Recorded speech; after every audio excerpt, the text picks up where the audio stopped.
আচ্ছা, তাহলে আমি মালিহার সাথে কথা বলে দেখি যে সোমবারে কখন নেওয়া যায়। প্রবাবলি সোমবারে নিলে এই লাঞ্চের পরে নিতে হবে।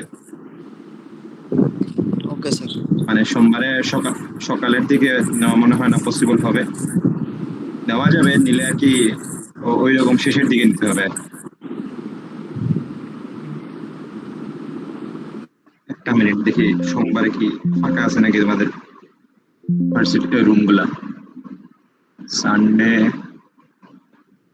মানডে, হ্যাঁ মানডে হচ্ছে 2টার দিকে ফাঁকা আছে। 2টার দিকে, 3টার দিকে ভালোই ফাঁকা আছে।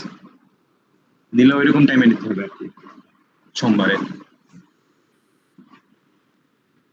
ওকে, আচ্ছা আমি 7 চ্যাপ্টার শুরু করি। আসছে 22 জন, সবাই আসতে বলো। বেসিক্যালি এইটা থেকে কোয়েশ্চেন করবো আমি। এখন তোমরা এই যদি না আসো তাহলে নিজেরাই ধরা খাবো। দেখতে পারতেছো? জি স্ক্রিন স্যার। দেখা যায়? জি স্যার। ওকে, সো বেসিক্যালি আজকে আমরা হচ্ছে প্রজেক্টের রিস্ক ম্যানেজমেন্ট নিয়ে কথা বলবো, অ্যান্ড ওই এইগুলা রিস্ক গুলাকে কেমনে অ্যাসেস করা লাগবে, অ্যান্ড কিভাবে আমরা ডিটারমাইন করবো যে আমার প্রজেক্টে পার্টিকুলার এই রিস্ক গুলো আছে, এন্ড আমি এইগুলাকে, অনেকগুলো রিস্ক কি কোনো একটা পার্টিকুলার প্রজেক্ট থাকতে পারে। দেন এখান থেকে আমি কাইন্ড অফ ডিটারমাইন করবো যে আমার এখানে মোস্ট সিগনিফিকেন্ট বা প্রবলেমেটিক ইস্যুস গুলা কি, এন্ড এগুলাকে আমি কেমনে সলভ করবো, এন্ড সলভ করার জন্য যে আমি অ্যাকশন গুলো নিবো ওগুলাকে কাইন্ড অফ মনিটর করা। এই বইটা ইউজুয়ালি ফলো করা হয়েছে এই স্লাইড গুলার বানাইতে, এন্ড এর আগে হয়তো বা তোমাদের project scope management, cost, quality management নিয়ে ক্লাস হয়েছে। আজকে আমরা রিস্ক ম্যানেজমেন্ট নিয়ে কথা বলবো। এখন প্রজেক্ট রিস্ক ম্যানেজমেন্টে অনেকগুলা স্টেপস আছে। যেমন ফার্স্ট এন্ড ফরমোস্ট স্টেপ হচ্ছে একটা প্ল্যানিং করা।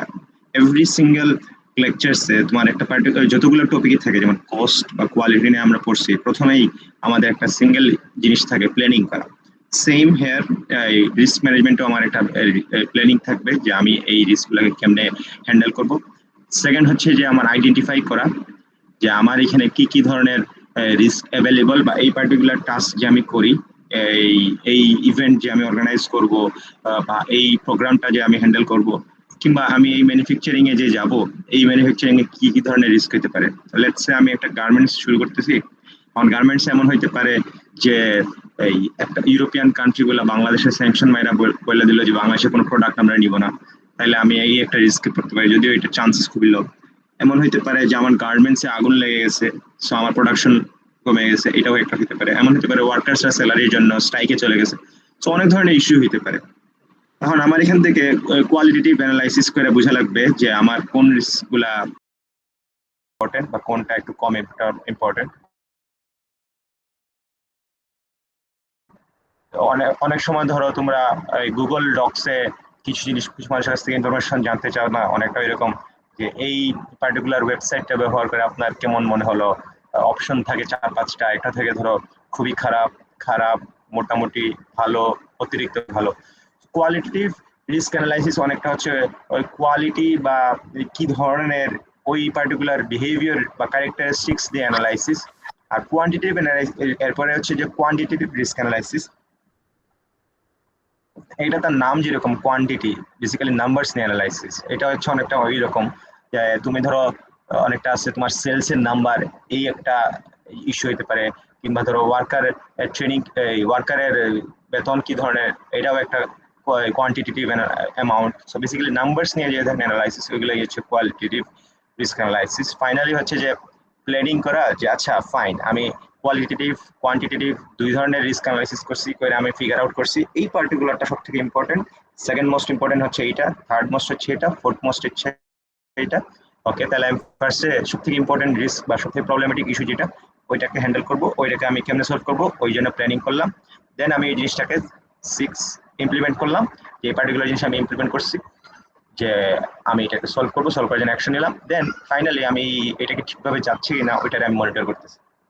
ওকে, so ultimately by definition, book definition হচ্ছে যে কোনো রিস্ক হচ্ছে কোনো একটা পসিবিলিটি কোনো কিছু হারানোর, কিংবা কোনো একটা ইনজুরি বলতে চিন্তা করা যায়। কিন্তু প্রজেক্ট ম্যানেজমেন্টে যদি পার্সপেক্টিভ আমরা চিন্তা করি, তাহলে রিস্ক হচ্ছে ওই সকল পটেনশিয়াল ইস্যুস যেগুলো আমার এই একটা প্রবলেম এই প্রজেক্টে ঘটতেও পারে, নাও ঘটতে পারে।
সো মিডল ইস্টের ওয়ার যেটা খুবই detrimental for the aviation industry in the UAE, ওদের জন্য হচ্ছে এটা একটা নেগেটিভ জিনিস, এটা একটা মেসিভ থ্রেট। বিকজ যেহেতু মিডল ইস্টে যুদ্ধ হচ্ছে, সো কোনো ফ্লাইটই গালফের উপর দিয়ে যাচ্ছে না, সবই হচ্ছে kind of like Arabian sea দিয়া একটা কাইন্ড অফ টার্ন করে যাচ্ছে। আবার অনেকে আছে কাতার এয়ারওয়েজ, ইতিহাদ এয়ারওয়েজ, এগুলো হচ্ছে একটা লেওভার দেয় মিডল ইস্টের এই গালফ কান্ট্রিগুলোতে, দুবাইতে দেয়। স্ক্রিন শেয়ারটা অফ হয়ে গেছে।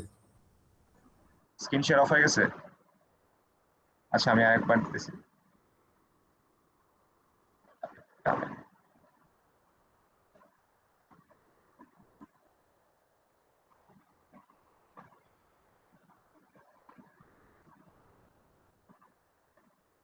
এখন দেখো তো, না স্যার,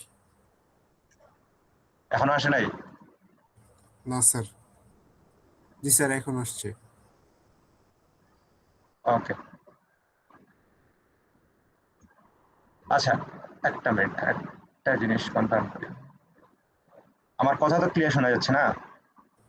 জি স্যার। হ্যালো, আমার কথা কি ক্লিয়ার শুনতে পারতো? আর স্ক্রিন দেখা যাচ্ছে? জি স্যার।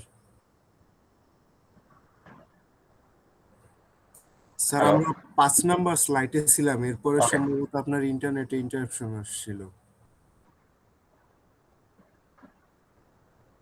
আচ্ছা, ওকে, বেসিক্যালি এইখানে ছিল স্যার, স্যার আগের একটু slide। জি স্যার স্যার। এইটা। জি স্যার। আচ্ছা, স্যার একটু কথা ছিল স্যার। সো জি স্যার, বলো। স্যার হচ্ছে আমাদের মিডের পরে ফাইনালের সিলেবাসটা একদম অগোছালো স্যার। আমাদের তো এ সেকশনে সাকিব স্যার নি তো হ্যাঁ, তার তো আমাদের যদি একটু সিলেবাসটা গুছাই দিতেন স্যার, তাহলে আমরা মানে বাকি পড়াশোনাগুলো একটু সুবিধা হতো স্যার। ক্লাসও আমাদের একদমই ঠিক মতো হয়নি এ সেকশন আমাদের সিলেবাস বিষয়। গুছায় দিতে বলতে মানে কি কি পড়া লাগবে? জি স্যার, মানে আমাদের কাছে মিডের পরে তো তোমরা স্যার কি কোনো মানে ডকুমেন্ট এরকম লাস্ট শুধু ম্যাম একটা আহ, আচ্ছা আহ, দাঁড়াও, তোমরা মনে হয় লেকচার 5 পর্যন্ত ঠিক মতো পড়ছো না? জি স্যার লাস্টে হচ্ছে নাকি লেকচার 5 পর্যন্ত ঠিক? লেকচার দিছিল, লেকচার 5 ওটাই দিছে, এরপরে আর কোনো আমাদের কাছে কোনো ডকুমেন্টই নাই স্যার। স্যার মিড পর্যন্ত আমাদের ছিল লেকচার 4 পর্যন্ত, এরপর লেকচার 5 সাকিব স্যার ছিল। এরপরে হচ্ছে গিয়ে স্যার আর কোনো ইয়া হয় নাই ওইরকম, মানে বাকিগুলা আচ্ছা, হচ্ছে মালিহা তোমাদের ক্লাস নেয় নাই 8 এন্ড 9? হ্যাঁ স্যার, আচ্ছা, মালিয়া আমি ম্যাম। তোমাদের একটা সামারি দেই, জিনিসটা কিভাবে হয়েছে। জি স্যার। আচ্ছা, তোমাদের একজন কথা বলো। জি স্যার বলেন স্যার। মানে আমাদের একটু মানে আমি জিনিসটা বলি শোনো, লেকচার 5 পর্যন্ত হয়েছে তোমাদের। হ্যাঁ, শেষ করি আমি। লেকচার 5 পর্যন্ত হয়েছে তোমাদের। লেকচার 6 এন্ড 7 আমার নেওয়ার কথা, 8 এন্ড 9 নেওয়ার কথা মালিহা। আমাদের সাথে ট্রিপল ই ডিপার্টমেন্টের হেড স্যারের কথা হয়েছে। হেড স্যার আমাদের বলছেন যে যেহেতু সাকিব স্যার খুব ইনজুর্ড, দিতে পারবেন না, সো আমরা যেন ওই ক্লাসগুলো কন্ডাক্ট করি। সো মালিহা আমার আগে শুরু করছে। মালিহা 8 এন্ড 9 শেষ করে ফেলার কথা। 9 6 আর 7 আপনি নিবেন স্যার? মালিহা কি 8 এন্ড 9 শেষ করে ফেলছে? জি স্যার, ম্যাম 2-3 ক্লাস নিয়েছে। হ্যাঁ হ্যাঁ, আমি 6। ওকে, মালিহা 8 এন্ড 9 শেষ করে দেওয়ার কথা, 6 এন্ড 7 আমার শেষ করার কথা। আমি আজকে এন্ড কালকে মিলায় 6 এন্ড 7 শেষ করব। আর সরি, আজকে এন্ড কালকে মিলায় 7 শেষ করব। নেক্সট উইকে হচ্ছে রাত্রেবেলা 2 দিন বসে 6 শেষ করে দিব। বেসিক্যালি আমার 4টা ক্লাস লাগবে। স্যার তাহলে আমাদের কোশ্চেনটা কি বুঝতে হবে? পারছো? জি স্যার, কোশ্চেন কি আপনি আর মালিয়া ম্যাম করবেন নাকি সাকিব স্যার করবেন? মানে ফাইনালের বুঝি কোশ্চেন নাই স্যার, বলতে কোয়েশ্চেন। ফাইনাল কি আপনি আর ফাইনাল মালিয়া কোয়েশ্চেন স্যার করবে? ফাইনাল কোয়েশ্চেন নিয়ে এখনো হেড স্যারের সাথে আমার কথা হয় নাই। আমি আগামীকালকে যখন যাব তখন হচ্ছে যে আমার এই হেড স্যারের সাথে একবার কথা হবে। ওইখানে যে আমরা যদি মোটামুটি মোরলেস ফিট হইতে পারেন, তাহলে সাকিব স্যারের কোয়েশ্চেন আসতে পারে। যদি আমার মনে হয় না উনি ফিট হইতে পারবেন, ওনার যে অবস্থা শুনলাম, তাহলে হয়তো বা আমার থেকে যাবে, আমার আর মালিহার থেকে আর কি যাবে।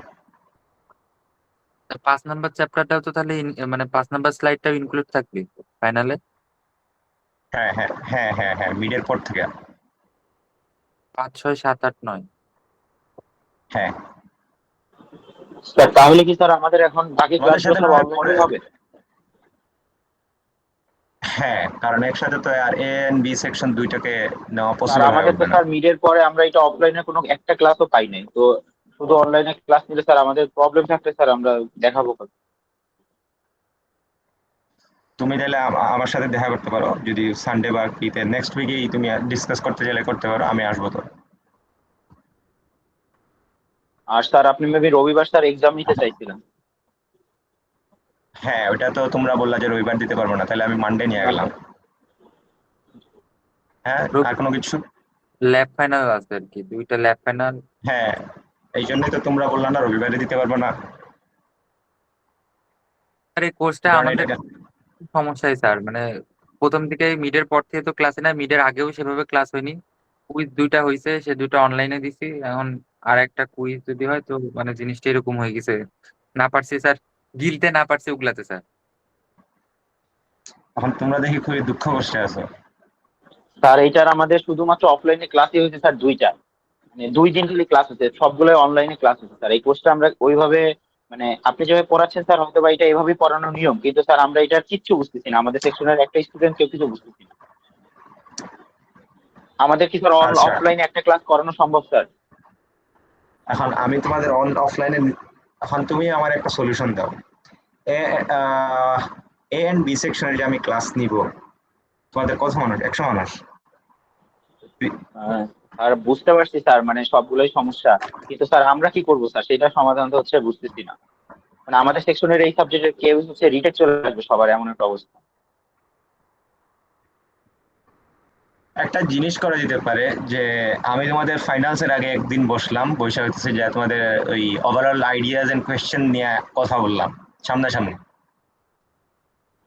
আর ফাইনালের আগে স্যার যদি বসেন স্যার, কিন্তু সময় তো হচ্ছে আমাদের কাছে আর নাই, আমাদের পরীক্ষা চলে আসছে, তো একদিনে তোমাদের তো স্যার পরীক্ষা তো প্রশ্ন মানে শেষ করতে পারবো না।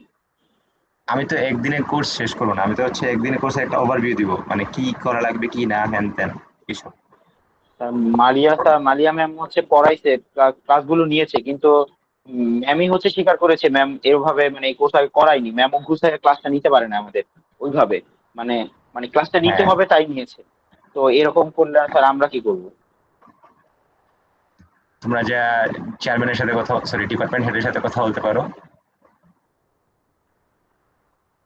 উনি একটা হয়তো সলিউশন দিতে পারে। উনি আমাদেরকে লাস্ট উইকের শেষের দিকে, আই থিঙ্ক থার্সডের দিকে বা এই উইকের শুরুর দিকে, আমার এক্সাক্ট ডেট মনে নাই, নিয়ে যায় ওনার রুমে এইসব বললেন যে আপনারা যেহেতু সিএনডিতে নিতেছেন, তাহলে ওদের সাকিব স্যার যেহেতু ইনজুর্ড, কিছু করার নেই, এইভাবে জিনিসটা একটু হ্যান্ডেল করা লাগবে।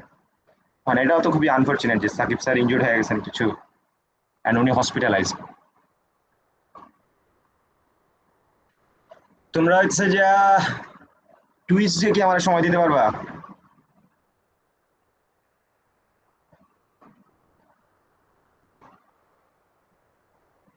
Hello, sir class sir quiz হ্যাঁ ওদের ক্লাস আছে স্যার, আমাদেরও ক্লাস আছে, তো সিআর এর সাথে কথা বলে দেখতে হবে। আমি বলি টুইসডে লাঞ্চের পরে আমি ফ্রি আছি, তো তখন তোমাদের সবকিছু মানে ওভারঅল একটা ফাইনালস নিয়ে বসা যায় যে তোমরা কি করবা কি করবা না, কিভাবে কি আসতে পারে কি না আসতে পারে, কি করবা, মানে ওভারঅল একটা নিয়ে বসলাম। বুঝতে পারছো আমি কি বলতে চাইতেছি? জি স্যার, বুঝতে পারছি। ওকে, আর কোনো কোয়েরি? আচ্ছা, কাজ হচ্ছে লাস্ট একটু বলি স্যার, মানে হ্যাঁ লাস্ট বলো। বলতে চান মানে আপনি যদি আমাদের একটু এভাবে শর্ট একটু করে দিতেন যে এই টাইপের কোশ্চেন গুলো হবে, এখান থেকে হুম, যদি হ্যাঁ পরীক্ষা একটু সুবিধা হতো। ওইটাই আমি টুইসডে করতে চাইতেছি, মঙ্গলবারে, নেক্সট মঙ্গলবারে। আমি বলি সানডে করা পসিবল না, কজ সানডে আমার কুইজ টুইজ অনেক কিছু হাবিজাবি আছে নিতে হবে। মানডে করা পসিবল না, কজ আমি মানডে ল্যাব ফাইনাল নিব। টুইসডে হচ্ছে যে আমার আর্লি মর্নিং হচ্ছে যে প্রেজেন্টেশন নিব বাকি সেকশনগুলোর, দেন লাঞ্চের পরে আমি অ্যাভেলেবেল আছি, লাঞ্চের পরে তোমাদের নিতে পারি। স্যার এই শনিবার তো অনলাইন। শনিবারে তো আমি কিছুই সেট করতেছি না। ঠিক আমি আছে বলতে স্যার, তাহলে ওই day বা ওই দিনই আমরা হচ্ছে নিউজার হ্যাঁ আমি তোমার নিউজারের কথা বলে একটা টাইম ফিক্স করে দিতে বলবো। লাঞ্চের পরে একটা টাইম দিও আমারে, ঠিক স্যার। বুঝতে পারছো? আচ্ছা তাহলে মঙ্গলবারের লাঞ্চের পরে তোমাদের সাথে আমি বসে হচ্ছে ফাইনালসের কোয়েশ্চেন নিয়ে কথা বললাম। আর এর আগে আমি হচ্ছে যে ট্রিপল হেড স্যারের সাথে কথা বলে দেখবো যে ফাইনালসের কোয়েশ্চেন কারা করতে পারে বা কে করবে। যদি সাকিব স্যার ফিট হন তাহলে প্রবাবলি উনি তোমাদের কোয়েশ্চেন দেখবে, যদি না হন তাহলে প্রবাবলি আমি আর মালিহাত করবো, কনসিডারিং আমরা বাকি সেকশনগুলো নিতেছি। আর আমরা যদি করা হয় তাহলে হচ্ছে যে আমি ওইসব নিয়ে তোমাদের সাথে আলোচনা করলাম টুইসডেতে যে আমরা কিভাবে কি হ্যান্ডেল করতে পারি। জি স্যার, স্যারের সঙ্গে যদি আপনার কথা হয় স্যার, আমরা স্যারকে বলছিলাম যে এরকম এরকম ব্যাপার, তো স্যার জাস্ট বলছে যে একটা সমাধান দিব, কিন্তু এখনো তো স্যার কিছু বললো না। তো যদি কথা স্যার হয় হচ্ছে স্যার জানাইন স্যারকে। সমস্যা নাই। আচ্ছা, স্যার হচ্ছে তোমাদের ওই অ্যাক্রেডিটেশন নিয়ে ওয়ে টু মাচ বিজি, ওগুলা নিয়ে অনেক দৌড়াদৌড়ি হচ্ছে। স্যার বুঝতে পারছি আমরা, তো আমাদের কথা একটু আপনারা জানাইন স্যার। হ্যাঁ আচ্ছা, আমি জানাবো না, কালকে আমার এমনিও ক্লাস আছে, তো আমি কালকে যাই কথা বলবো না ওনার সাথে। ওকে, কন্টিনিউ করি। আচ্ছা, সো আচ্ছা, ক্লাসের টাইম হচ্ছে যে ধরো 1 ঘন্টা, হ্যাঁ আমার মনে হচ্ছে তোমাদের আরো বেশি সময় নেওয়া লাগবে। সো যদি বাই এনি চান্স এই লাইন মানে মিটিং শেষ হয়ে যায় তাহলে সেম লিঙ্কে আবার ঢুকিও। তোমরা কি স্ক্রিন দেখতে পারতেছো? জি স্যার। ওকে, সো যেটা বলতেছিলাম আগে, বাই বুক ডেফিনেশন রিস্ক বলতে ইউজুয়ালি বোঝায় যে আমার এই পসিবিলিটি আছে কি লস কিংবা ইনজুরি হওয়ার।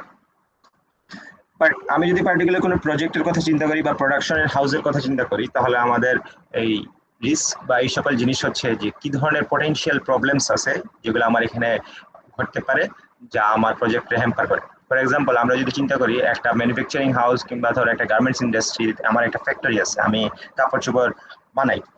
এখন আমার এখানে রিস্ক ফ্যাক্টর কি হতে পারে? একটা রিস্ক ফ্যাক্টর হতে পারে যে ইউজুয়ালি আমাদের দেশে গার্মেন্টসে ফায়ার সেফটি নিয়ে অনেক ইস্যুস হয়। সো আমার গার্মেন্টসে আগুন লেগে যেতে পারে, এতে করে দেখা যায় যে আমার অনেক মানুষ হতাহত হতে পারে, নিহত হতে পারে, আমার প্রোডাকশন অনেক দিন আটকে থাকতে পারে। আমার প্রোডাকশন যদি অনেকদিন আটকে থাকে তাহলে আমার যে ক্লায়েন্টস থাকে তারা বলবে যে তুমি অন টাইম ডেলিভারি দিতে পারো নাই, তাই তোমার কন্ট্রাক্ট আমি বাতিল করে দিলাম, আমি অন্য জায়গা থেকে জিনিস নিয়ে নিতেছি। কিংবা হইতে পারে ওয়ার্কার্স আমার এগেনস্টে একটা স্ট্রাইকে গেল, স্ট্রাইকে যাওয়া হচ্ছে তারা কাজ করা বন্ধ করে দিল। কিংবা হইতে পারে যে ইউরোপিয়ান কান্ট্রিজ কোনো একটা কান্ট্রি ঠিক করলো যে বাংলাদেশের সাথে তাদের গ্যাঞ্জাম, বাংলাদেশের স্যাংশন মেরে দিল, তো বাংলাদেশ থেকে কোনো জিনিস তারা ইম্পোর্ট করবে না। তো আমার গার্মেন্টস ইন্ডাস্ট্রি একটা ধরা খেয়ে গেল। তো তো আলটিমেটলি অনেক ধরনেরই রিস্ক হইতে পারে, এন্ড এই রিস্কের ক্ষেত্রে দেখা যেতে পারে যে আমার ওই হিসাবে আইডেন্টিফাই করা লাগবে যে না কোনটা ঘটার প্রবাবিলিটি বেশি, কোনটাই আমার মেনলি হ্যান্ডেল করা লাগবে। এখন নট নেসেসারিলি সকল রিস্কই যে নেগেটিভ হবে, কিছু কিছু ক্ষেত্রে এটা পজিটিভও হইতে পারে। এখন আমার ক্ষেত্রে যদি ইউজুয়াল কেসে চিন্তা করি, নেগেটিভ রিস্ক যেগুলো আছে বা নেগেটিভ কনসিকুয়েন্সেস ঘটনা যেগুলো ঘটবে ওগুলো হচ্ছে থ্রেটস, আর পজিটিভ আউটকাম যদি হয় তাহলে হচ্ছে অপরচুনিটিস। ফর এক্সাম্পল আমরা যদি অ্যাগেইন বলি যে এই লাস্ট 2 উইকস এগো মিডল ইস্টে যে যুদ্ধটা হইলো ইরান, ইউএস, ইসরায়েল। ইরান হচ্ছে বেসিক্যালি মিডল ইস্টের যে গালফ কান্ট্রিগুলো আছে ওইগুলোতে অনেক বোম্বিং চালাইছে, স্পেশালি হচ্ছে ইউএই তে চালাইছে, ইউএই এয়ারফিল্ডে চালাইছে, তাদের টার্মিনালগুলোতেও চালাইছে। এখন ওয়ার্ল্ডের বেশিরভাগ ফ্লাইট হচ্ছে কাইন্ড অফ লাইক মাঝখান দিয়া মিডল ইস্টের গালফের স্টেটসগুলো দিয়ে যায়, অ্যান্ড এমিরেটস, কাতার এয়ারওয়েজ বা দুবাই এয়ারওয়েজ যেগুলো আছে এগুলো হচ্ছে এখানে অনেক লেওভার দেয়।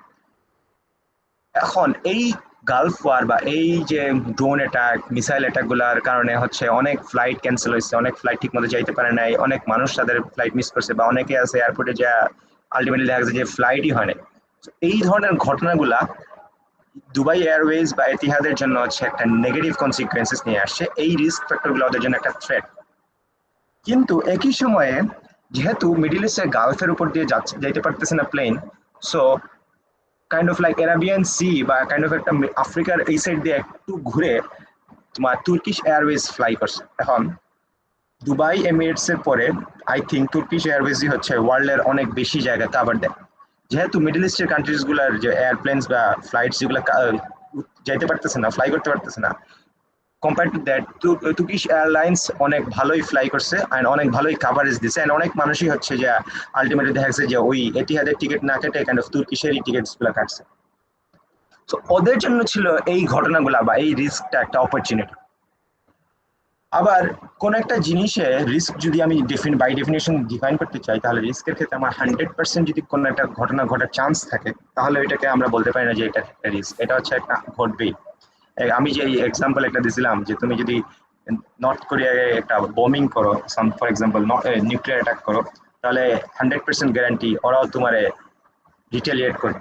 সো এটা কোনো একটা রিস্ক ফ্যাক্টর না, এটা হচ্ছে একটা ইস্যু, 100% চান্স আছে। বাট এগুলো ছাড়া যে সকল কথা বললাম যে এয়ারলাইন্স ব্লক হওয়া কিংবা টার্মিনালে ফ্লাইটস আটকে পড়ে থাকা, এগুলো হচ্ছে একটা রিস্ক, অ্যান্ড এগুলোর মধ্যে corresponding positive and negative effects. এখন আমরা ধরো কোনো একটা ভেঞ্চার বা প্রজেক্ট নিয়ে কাজ করতে বসছি, ইউজুয়ালি আমরা চিন্তা করতে পারি যে আমার প্রজেক্টের আউটকামটা একদম খুবই লিনিয়ার হবে, আমি একটা জিনিস শুরু করলাম, শুরু করে হচ্ছে যে কোনো ধরনের কোনো ইস্যু হবে না, আমি আউটকামে চলে যাব। বাট ইউজুয়াল কি সিনারিও 9 out of 10 টাইমস এরকম ঘটনা ঘটে না। আমি একটা কাজ শুরু করছি, এই কাজের মধ্যে অনেকগুলা জিনিস থাকতে পারে, ফেভারেবল সিচুয়েশন ক্রিয়েট হতে পারে, আনফেভারেবল সিচুয়েশন ক্রিয়েট হতে পারে, এবং আনসার্টেনিটিও থাকে একটা সার্টেন ডিগ্রি। তুর্কিশ এয়ারলাইন্সের ক্ষেত্রে যেটা বলতেছিলাম ওইটা ছিল ওদের জন্য একটা অপরচুনিটি। সো অনেক মানুষ গেছে, ওদের ফ্লাইট ইউজ করছে, ওদের অনেক সেলস বাড়ছে, সো অবশ্যই এটা ওদের অপরচুনিটি। কিন্তু একই সাথে যদি যেহেতু ওদের অনেক প্রফিট বাড়তেছে, সো ওরা যদি kind of like lakhs behaviour শুরু করে যে আমরা তো অনেক প্রফিট পাইতেছি, সো মেবি আর ওদের মার্কেট পুরাই আমরাই এখন ডোমিনেট করবো। সো ওরা যে ধরনের ইউজুয়াল কে সিনারিওতে সার্ভিস দেওয়ার কথা ওইটা থেকে যদি অনেক বাজে সার্ভিস দেয়, অ্যান্ড মানুষ যদি কাইন্ড অফ লাইক বিরক্ত হয় যে না আমি যে ধরনের সার্ভিস চাইছিলাম, ফর এক্সাম্পল ধরো আমি ফ্লাইট আমার 9টায় যাওয়ার কথা, ফ্লাইট ছাড়ছে রাত 11টায়, 2 ঘন্টা ডিলেতে, সো মানুষ খুবই বিরক্ত হবে। কিংবা ধরো সিটস কমফোর্টেবল না, কিংবা ধরো খাবারের কোয়ালিটি বাজে অন ফ্লাইট, তাহলে দেখা যাবে যে তারা আনফেভারেবল সিচুয়েশন ক্রিয়েট করতেছে। সো এই রিস্কি এনভায়রনমেন্ট থেকে যখন জিনিসপাতি শেষ হবে, ওয়ারটা যখন শেষ হবে, তখন মানুষ আর ওই তুর্কিশ এয়ারলাইন্সে ফেরত যাবে না, বস তারা বুঝে যাবে যে তারা কাইন্ড অফ লাইক বিপদে পড়ে গেছিল, এখন বিপদ শেষ, আমার আর তোমার দরকার নাই। সো এটা ওদের জন্য একটা আনফেভারেবল সিচুয়েশন ক্রিয়েট হবে।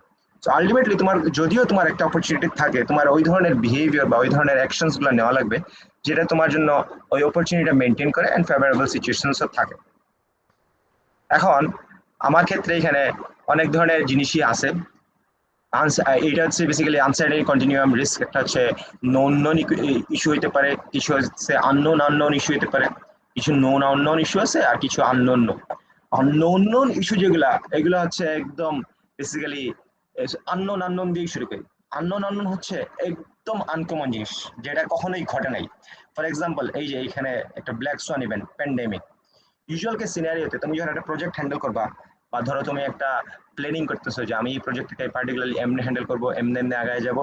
সো তোমার কখনোই ইউজুয়াল কেসে চিন্তা থাকে না যে আমার এখানে একটা প্যান্ডেমিক হইতে পারে আগামী 2 বছর পরে, তাই আমি একটা ব্যাকআপ প্ল্যান কি হয় ওইটা রাখি। ইউজুয়ালি কখনোই এরকম মানুষ প্ল্যানই করে না যে এই ধরনের একটা আনফোরসিবল ঘটনা ঘটতে পারে। সো প্যান্ডেমিকে যখন ইন্টারন্যাশনাল শিপিং বন্ধ হয়েছিল, ওইটা ছিল একটা আননোন ইভেন্টস। আরেকটা হইতে পারে যে আননোন ইভেন্টস হচ্ছে যে ইনফরমেশন কাইন্ড অফ আছে, এক্সিস্ট করে, কিন্তু একদম প্রপার ইনফরমেশন নাই। লেটস এটা একটা এক্সাম্পল দিলে চিন্তা করতে পারো যে ধরো তুমি একজন লোকের কাছ থেকে সাপ্লাই নাও, তোমার সাপ্লায়ার একজন আছে, সে খুবই ভালো প্রোডাক্ট তোমার সাপ্লাই দেয়। প্রবলেম হচ্ছে যে সে প্রায় ডিলে করে।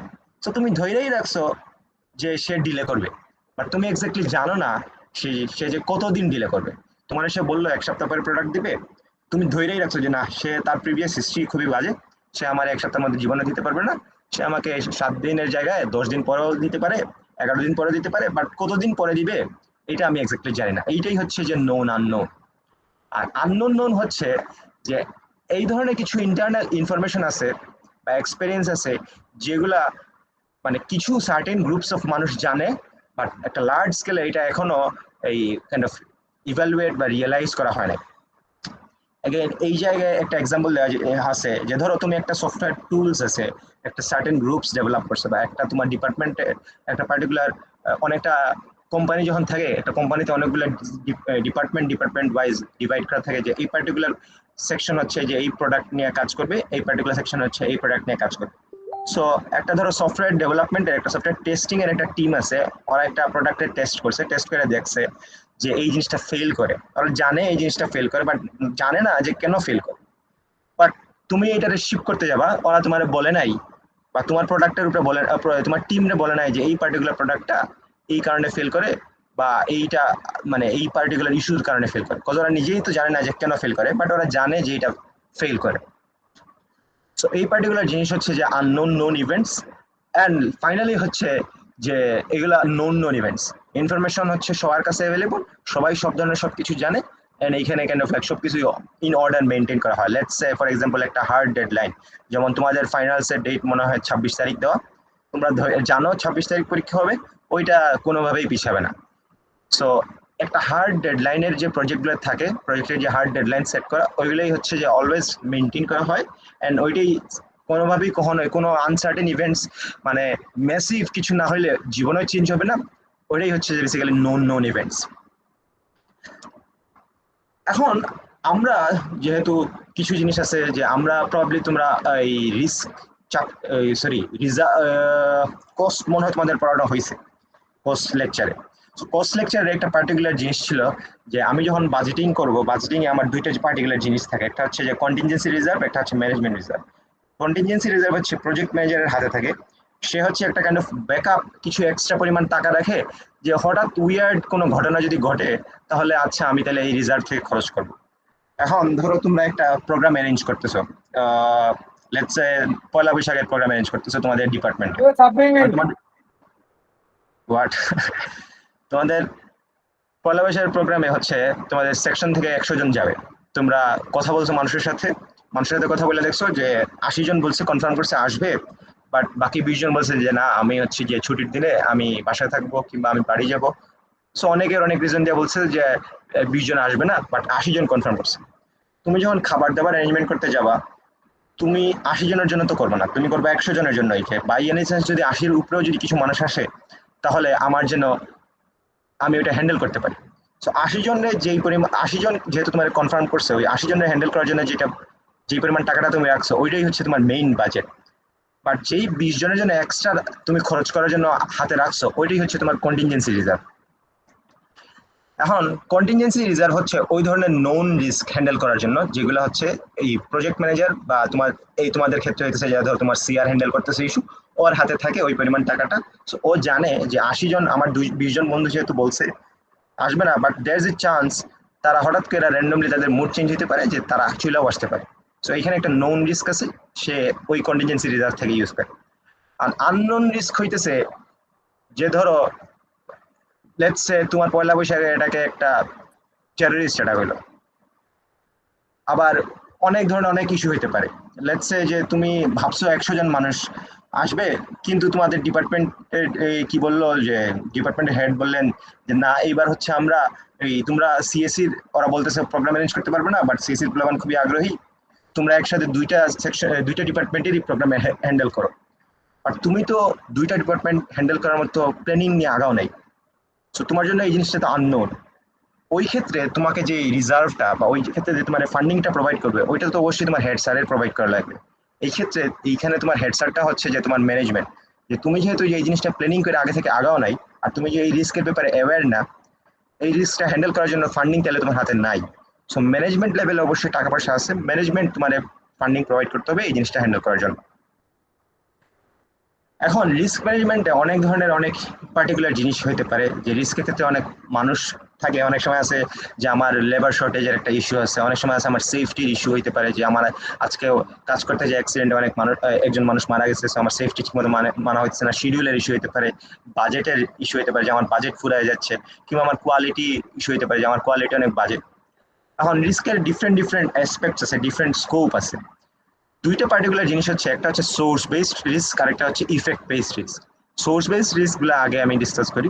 যে সোর্স বেসড রিস্কগুলো হচ্ছে যে কোনো একটা পার্টিকুলার ঘটনা বা নিশ আছে বা ইভেন্ট আছে, ওইটার কারণে এই জিনিসটা ঘটছে, এই পার্টিকুলার রিস্কগুলো অকার করছে। ইন্টারনাল রিস্ক হতে পারে, এক্সটার্নাল রিস্ক হতে পারে। ইন্টারনাল রিস্ক যেমন ইন্টারনালি তোমার টিমের কোনো একটা মানুষ ধরো তার মাথা গরম হয়েছে, সে যা আগুন লাগাই দিছে, সো এটা একটা ইন্টারনাল ইস্যু। এক্সটার্নাল রিস্ক হতে পারে যে এই মিডল ইস্টের ওয়ার হইতেছে, বাট তুমি এনার্জি সেক্টরে তোমার তেলের দাম বেড়ে যাচ্ছে, ওইখানে তোমার কোনো হাতই নাই, সো ওইটা একটা external risk. Technical non technical risk, মানে টেকনিক্যাল ফ্যাক্টরের কারণে অনেক কিছু হইতে পারে, কিংবা কিছু কিছু ক্ষেত্রে দেখা যেতে পারে যে একটা এনার্জি সেক্টরে যে ধরনের রিস্ক ইনভলভ আছে, ইন্ডাস্ট্রি স্পেসিফিক কথা বলি, টেক সেক্টরে ওই ধরনের রিস্ক নাই। এনার্জিতে এখন একটা অয়েল শক যাইতেছে, কিন্তু টেক সেক্টরেও তো দেখা যেতে পারে এআই এর কারণে অনেকের জব চলে যেতেছে, সো একটা ইন্ডাস্ট্রি স্পেসিফিক রিস্কও থাকতে পারে সোর্সের উপর বেস করে। আবার কিছু জেনেরিক রিস্ক থাকে যেগুলো হচ্ছে সকল ক্ষেত্রেই ইফেক্ট করে। আর আসে ইফেক্ট বেসড রিস্ক, যে কোনো একটা ঘটনা অলরেডি ঘটে গেছে, বাট এইটার কারণে তোমার উপরে অনেক ইফেক্ট পড়তেছে, বা তোমার কিছু কিছু পার্টিকুলার যে involves grouping of risk based on there impact বা কনসিকুয়েন্সেস, এই পার্টিকুলার রিস্কের কারণে আমার উপর কি ধরনের ইম্প্যাক্ট পড়তে পারে। এখন ফর এক্সাম্পল, একদম ফার্স্ট এন্ড ফরমোস্ট এক্সাম্পল হচ্ছে শিডিউলের এই রিস্ক হতে পারে, যে তোমার একটা কি সাপ্লায়ার আছে। অ্যাগেইন ধরো তুমি একটা ম্যানুফ্যাকচারিং এ আসো, কাপড়ের ম্যানুফ্যাকচারিং গার্মেন্টস আছে তোমার, এখন গার্মেন্টসে তোমার হচ্ছে র মেটেরিয়াল সাপ্লাই দিবে, আর সাপ্লায়ার হচ্ছে তোমার বলছে মাসের 31 তারিখে তোমার জিনিসপাতি দিতে পারবে, বাট সে মাসের 31 তারিখ না দিতে পারে 1 সপ্তাহ পরে দিচ্ছে, ডিলে হয়েছে, তোমার শিডিউলের ইস্যু হয়েছে। তো এতে করে তুমি যেহেতু তুমি 1 সপ্তাহ পরে জিনিসপাতি র মেটেরিয়াল পাইছো, সো তোমার তো ডেলিভারি দিতে হবে, তুমি তো কাইন্ড অফ লাইক তোমার যে কন্ট্রাক্ট বা বায়ার আছে, বায়ারে বলছো যে তুমি পরের মাসে দিয়ে দিবা, বাট তুমি তো র মেটেরিয়াল পাইছো 1 সপ্তাহ পরে, তুমি তো অবশ্যই অন টাইম জিনিসটা দিতে পারবে না। তুমি কাইন্ড অফ ব্যাকলগ খেয়ে তোমার সবকিছু পিছনে সরে যাইতেছে, একটার পর একটা শিডিউল পিছিয়ে যাচ্ছে।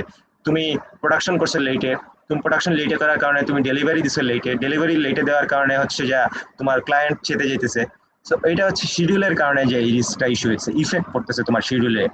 সেকেন্ডলি হচ্ছে, যেহেতু তুমি 1 সপ্তাহ পরে র মেটেরিয়াল গুলো পাইছো, তো তোমার তো 7 দিন বসে থাকা লাগছে।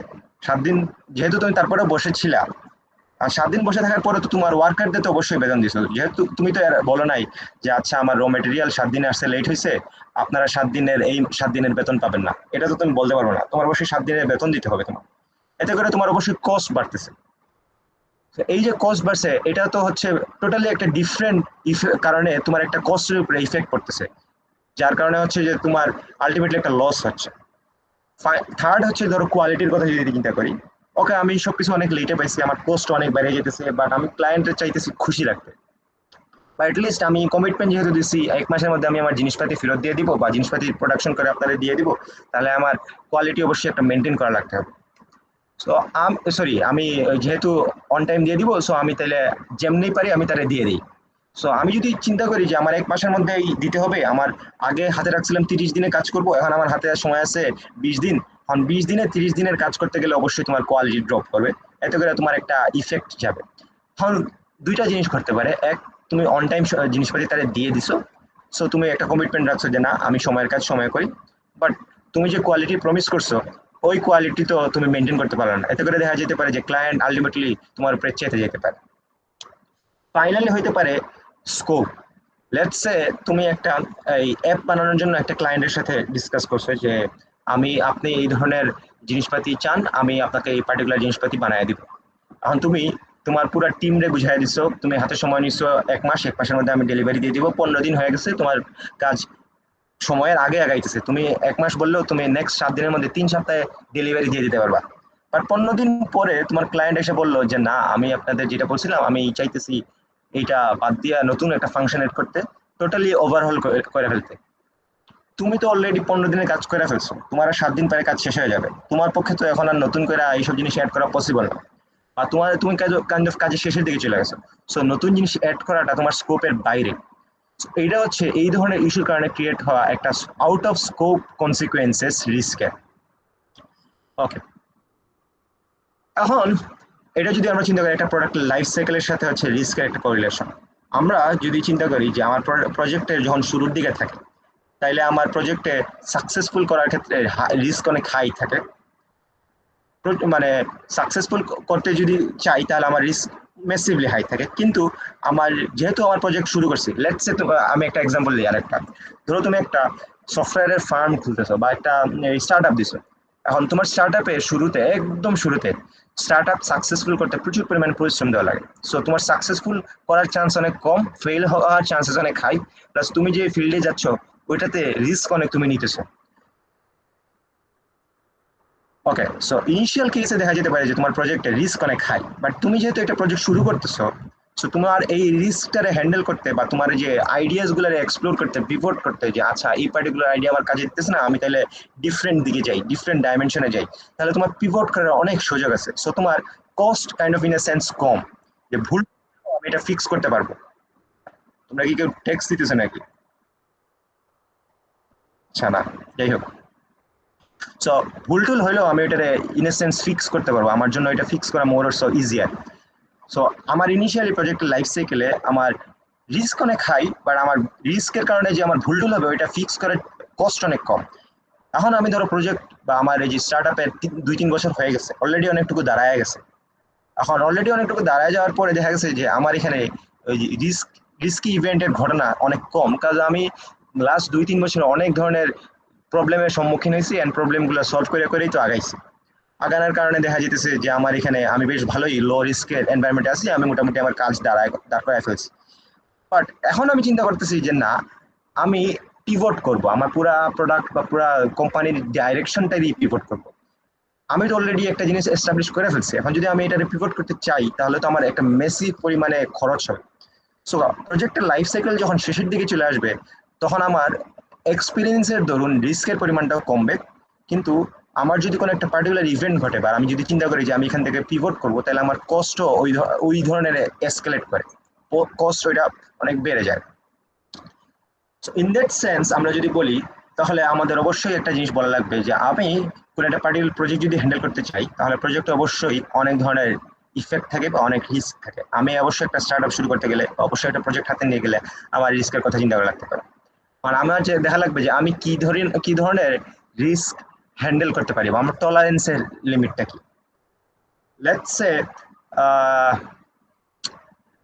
যে আমি কোনো একটা পার্টিকুলার স্টক মার্কেটে ইনভেস্ট করবো। 2 ধরনের ইনভেস্টমেন্ট আছে। একটা হচ্ছে যে ইনভেস্টমেন্টের ক্ষেত্রে যদি আমি চিন্তা করি, 2 ধরনের ইনভেস্টমেন্ট আছে। একটা হচ্ছে বন্ড মার্কেটে ইনভেস্টমেন্ট বা ধরো ফিক্সড ডিপোজিটে এফডিআর করা। এফডিআর এ হচ্ছে রিস্কের পরিমাণ অনেক কম, বাট তোমার গেইনের পরিমাণ অনেক কম। খুবই একটা লং 20 ইয়ার্স বা 30 ইয়ার্স কিংবা 10 ইয়ার্সে তোমার খুবই কম পরিমাণে আচ্ছা ইন্টারেস্ট রেটে হচ্ছে তোমার একটা অ্যামাউন্টের দিবে, বাট এটাতে তোমার রিস্কের পরিমাণ খুবই কম, তোমার ওই কোম্পানি ব্যাংক্রাফ্ট হয়ে যাওয়ার চান্সও খুবই কম, বা তোমার একটা লার্জ অ্যামাউন্ট অফ মানি হারানোর চান্সও কম। সো এর মানে হচ্ছে যে তোমার রিস্কের টলারেন্স লিমিটটা অনেক কম। আর আরেকটা হচ্ছে ধরো স্টক মার্কেট ইনভেস্ট করা। স্টক মার্কেট হচ্ছে যেহেতু অনেক ভলাটাইল, এটা অনেক উপর নিচ অনেক বেশি মুভমেন্ট করে, সো এখানে রিস্ক ফ্যাক্টর অনেক বেশি। আবার এখানে তোমার যেহেতু রিস্ক ফ্যাক্টর বেশি, হাই রিস্ক হাই গেইন, তোমার গেইনও অনেক বেশি হওয়ার চান্স আছে।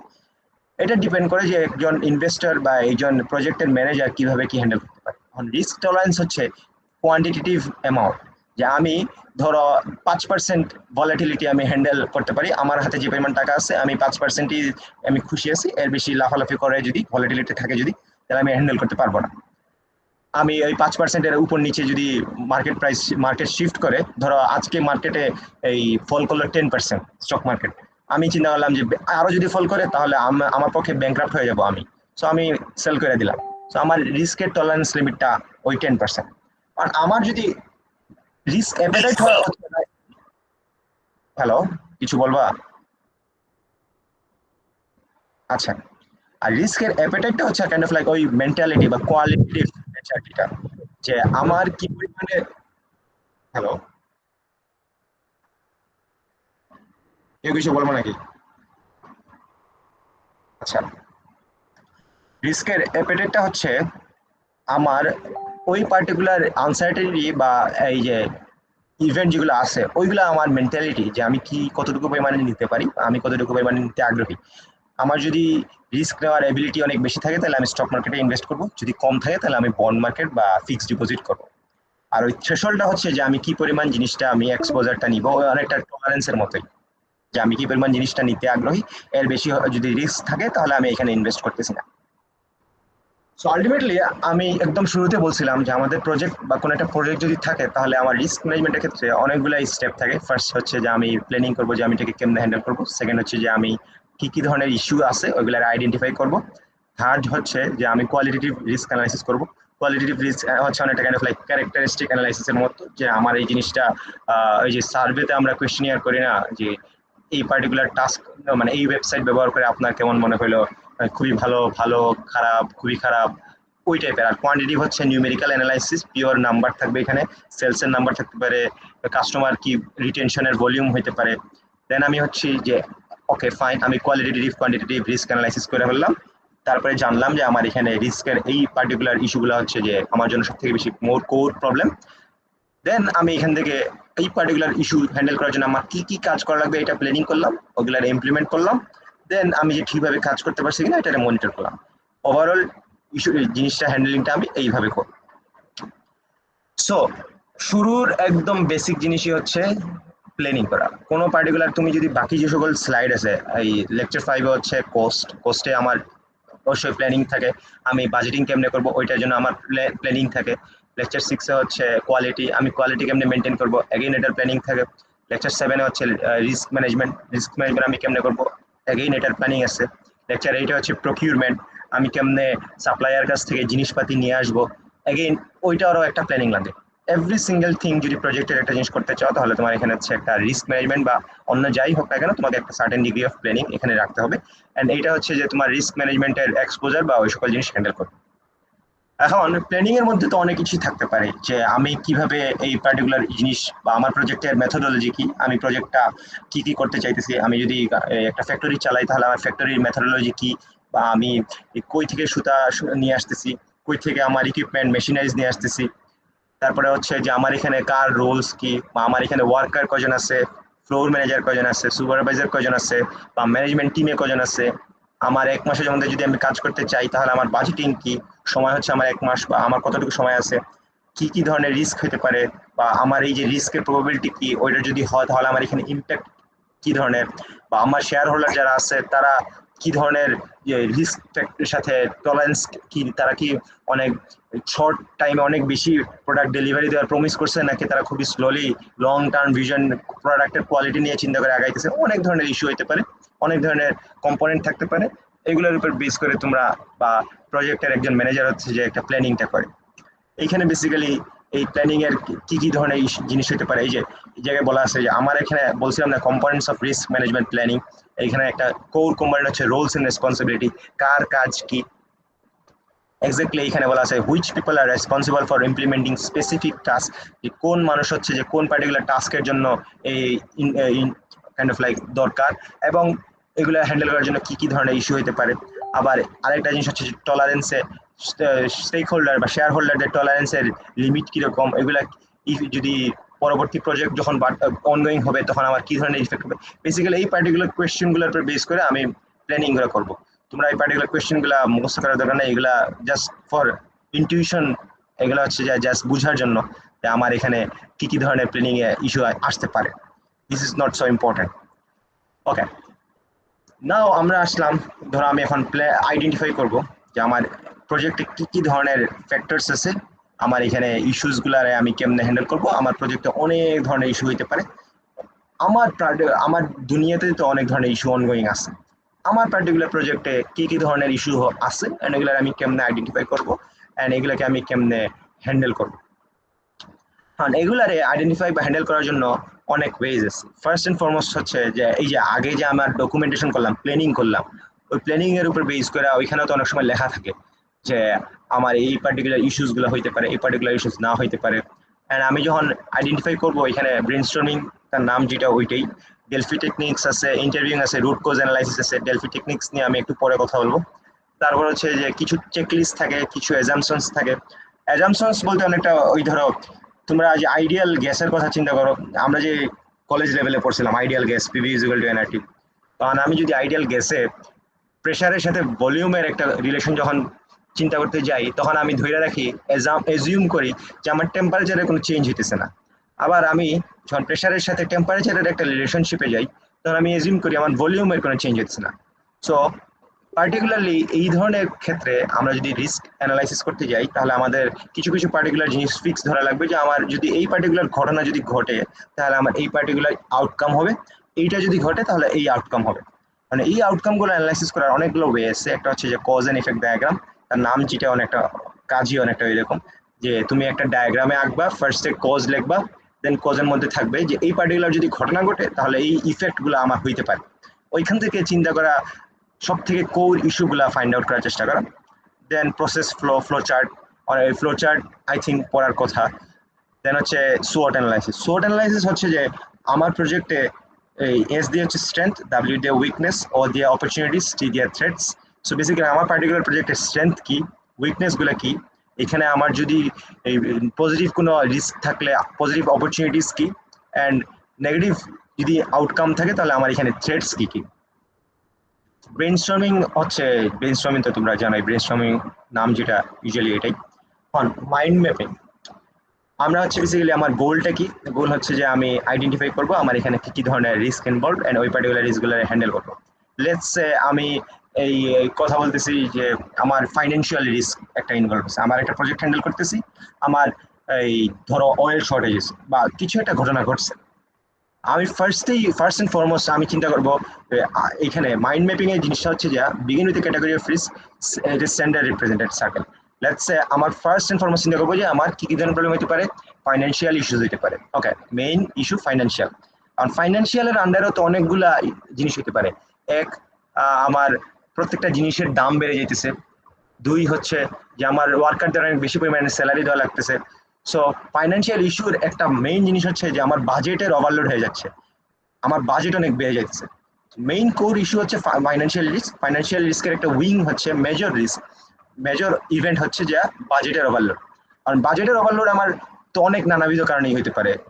এক হইতে পারে যে আমার ওয়ার্কাররা বেশি স্যালারি দাবি করছে, দুই হইতে পারে যে আমার এই প্রত্যেকটা র মেটেরিয়ালের দাম বেড়ে যাচ্ছে, তিন নম্বর জিনিস হতে পারে যে আমি যে ইলেকট্রিসিটি বা আমার প্রোডাকশন করব, আমার এখানে এনার্জি লাগবে, অয়েল লাগবে, অয়েলের দাম বেড়ে গেছে শর্টেজের কারণে।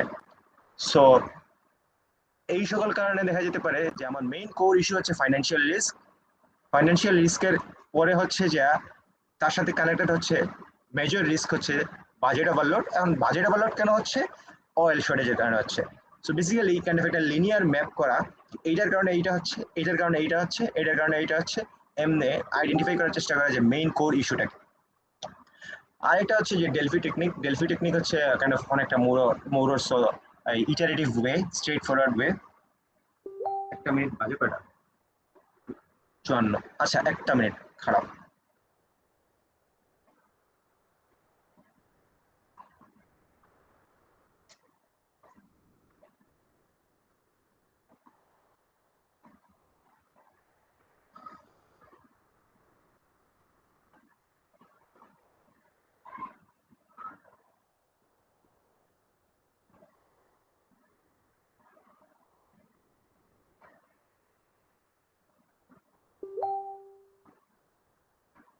ওকে, সো ডেলফি টেকনিক হচ্ছে বেসিক্যালি শুরুতেই হচ্ছে তোমার একটা ফ্যাসিলিটেটর চিন্তা করা। তোমার ক্ষেত্রে হইতে পারে প্রজেক্টের ম্যানেজার বা সুপারভাইজার হইতে পারে।